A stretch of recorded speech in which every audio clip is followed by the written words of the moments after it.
Maybe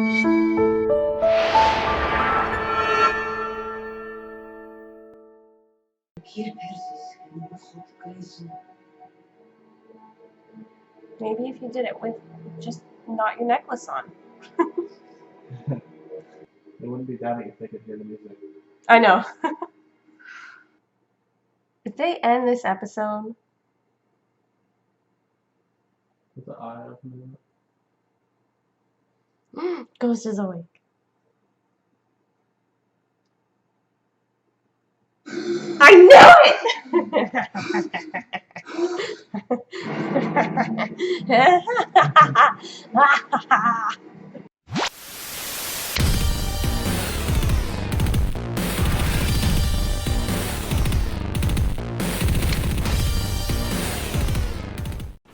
Hello, it's the Curious Though, back with another video, and today we are going to be talking about Game of Thrones Season 6, Episode 2, Home. I was right, and I mean, I don't know why I'm so proud of myself, because pretty much everyone in the Game of Thrones fandom was right about this, because everyone was thinking that this was going to happen, but it still makes me happy that my bro, spoiler alert, Jon Snow, is back. Praise all of the gods. All of them. Just, I'm so happy right now. Okay, try not to fangirl too much about my favorite character not being dead or not being dead anymore, and actually go through this video. At the top of this episode, we have Bran going on a vision quest, and we finally get to see some backstory on Ned, and we get our first appearance of Lyanna, and I'm so excited because it kind of looks like next week we might be seeing some of the whole, like, Tower of Joy thing, which I'm so excited for because it just supports, again, I'm going to call it my theory, but let's be real here, every fan on the planet is all about Jon Snow's parentage and what that means for the entire arc of Game of Thrones. But I'm excited to see, hopefully, some things getting into that. And while it has been frustrating to be like, oh, they still haven't gotten to all this backstory stuff, I think it was ultimately, even if they didn't do it on purpose, sort of smart, because now that we are in the past the books territory, they have all of this backstory that is already in the already published books that they can bring in to the new season to sort of ground people that maybe are fans of the books, that more what they were getting out of Game of Thrones was that it was stuff that they love coming to life. So now we can see some more of that, like, stuff that they love coming to life. We had a quick scene with Arya, who is still blind and still begging, but by the end of it, it looks like she has sort of been taken up off the street by refusing to say her name, by continuing to be steadfast in her want to become no one. So we'll see where that goes. It looks like next week's episode is going to have a lot more on her.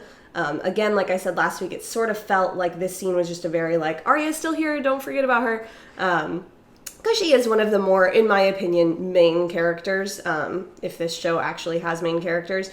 So I understand why they're sort of plopping her in just so people aren't like, oh, there's no Arya in this episode. Get a little bit, but it looks like next week we're going to get a lot more, like, training and, like, teaching her to be strong in her blindness, like, it doesn't look like her vision has been restored, so, from the preview, so we'll see going forward with that. In King's Landing, we had, I think, a little bit return of the Cersei that we know and love? Can we say love? The Cersei that we know. She was very upset that she was being barred from attending her daughter's funeral, and I like that we're sort of seeing her claws come back out, and a few people last week were pointing out to me that, like, of course she's not going to be 100% herself because her daughter just died. And I get that, but, like, after her son died, who she was much closer with, at least it appears that way, she wasn't nearly this, like, I don't know, broken down. So I still kind of feel like I just want Cersei back because it seems out of character for her to be so, like, downtrodden. And obviously there was the whole, like, walking through the street naked thing. I guess I just don't see Cersei being that bothered by that. I don't know. I've never been made to walk through the street naked, so what am I to say? But so we had all this stuff going on with Cersei and with Tommen, and it's nice to see that he really wants to see Marjorie, but he can't. Didn't see anything of her, but she was mentioned. She's one of my favorite characters, so I really hope that we don't continue to have almost nothing with her, because I'd really like to see that plot move forward a little bit. Overall, King's Landing sort of felt like another one that was just kind of like, here's kind of what's happening, but there's not really like a huge plot going forward. We've sort of laid the groundwork for Jaime to kind of go against the High Sparrow, and we'll see where that goes. I imagine there will be some sort of like coup. That's what I'm thinking is going to happen. So that the Iron Throne won't even be controlled by one of the families. It'll be controlled by a church, which would be crazy. Also, we had the mountain smashing a guy's head against a wall, and we also saw a giant smash a guy's head against the wall at Castle Black, so just lots of heads smashing against walls this week. Ramsay, I did not think it was possible for me to hate you more than I already did, and yet you have succeeded. Just bravo, Ramsay. Way to just go for it. Take one for the team and become our new Joffrey. Just thank you, because we needed someone to hate, and that void needed to be filled after Joffrey died. I don't have anything else to say about this other than I hate you. I hate you.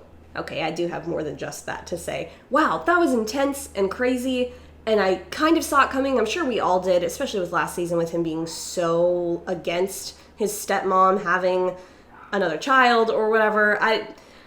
He's crazy, and I'm honestly scared for everybody up at Castle Black, because it seems like that's where he's headed, and that's where all of my favorite characters are either heading to or are already there. So, speaking of characters that are heading to Castle Black, we have Sansa and Brienne and Podrick and Theon is going to break away, and again, I never thought that I would be like, yeah, Theon, I respect you, because he has done some stuff that was not that great, but he was also kind of brainwashed and tortured, so I guess that gives him not a pass, but you can understand why those things are happening. So I'm glad that now that he is out from under Ramsay's thumb, that he is sort of becoming his own person and he wants to return home.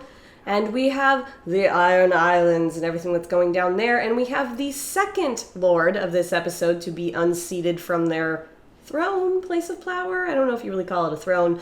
But yeah, that's two lords that are down and being taken over by what seems like crazy members of their family. So that'll be fun to see, because I'm sure that there will be some clashing up there. It looks like all of the war is really up north right now, with like people from Winterfell marching on Castle Black, and I'm sure that the Iron Island people are going to be going after Winterfell, because that's sort of just people that they have not gotten along with. Well, I'm sure Sansa, Brienne, and Podrick will make it up there in the next episode or two, and I'm excited to actually see some of the Stark children reuniting. I'm glad that Brienne sort of got to talk about the fact that she'd seen Arya, and Sansa knows that she's alive. That's great. I just want all of the remaining Stark children to get together. And Bran's up north right now, so he could make his way down back to the wall, and that would be awesome.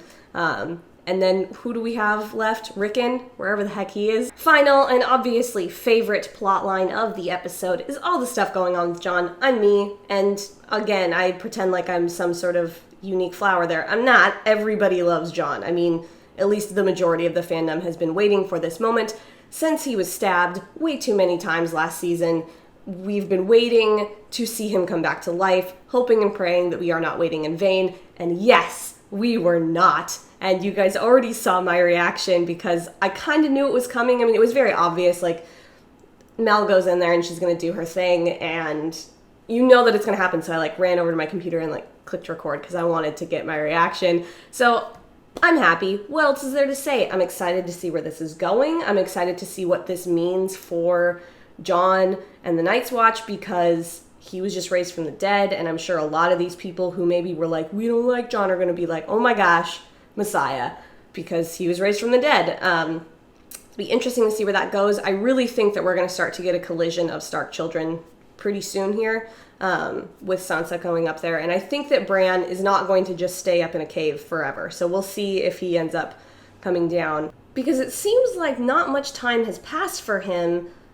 what with Jojen's sister, like, sitting there and still being outside, like, mourning her brother, not that she can't be mourning him long after it's happened, but where has she been getting food? I mean, I can believe that Bran has sort of been being sustained by the, like, magic tree goddess or whatever's going on in that little hovel thing.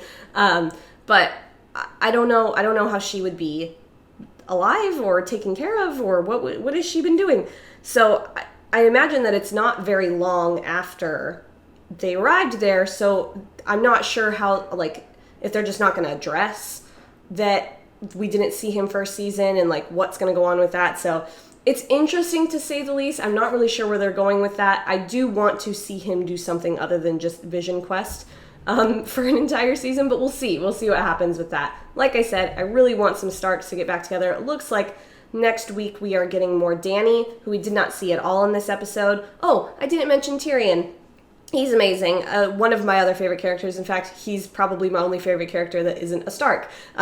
So I'm excited to see that he's still just being his sassy little self and going after the dragons and all of his jokes. I love Tyrion so much. So yeah, anyway, so it looks like we're seeing some Dany next week, so I'll be excited to see what's going on with her, because I am really interested in her plotline and what that'll mean for the rest of the world, because it seems like things are about to come to a head in Essos, and I want to see where that'll, like, how that will affect Westeros. Because we also didn't get to see anything from Dorne, and that was kind of crazy last week, so everything in Essos seems like it's sort of starting to bubble over, and Westeros seems like okay right now. I mean, it's Game of Thrones, nothing is ever okay, but for once it seems like Essos has got a lot of stuff going down, and Westeros is kind of at a standstill at the moment. Who knows, though? Everything could explode next episode. This is Game of Thrones, so we'll see what's going on with that. Anyways, I have talked way too long about this show. I have way too much to say, and I could probably keep talking about things. Let me know what your favorite part of the episode was. Are you happy that Jon's back? Maybe you're not. Let me know down in the comments. Let me know some of your predictions for next episode, and I will see you guys next week. Bye!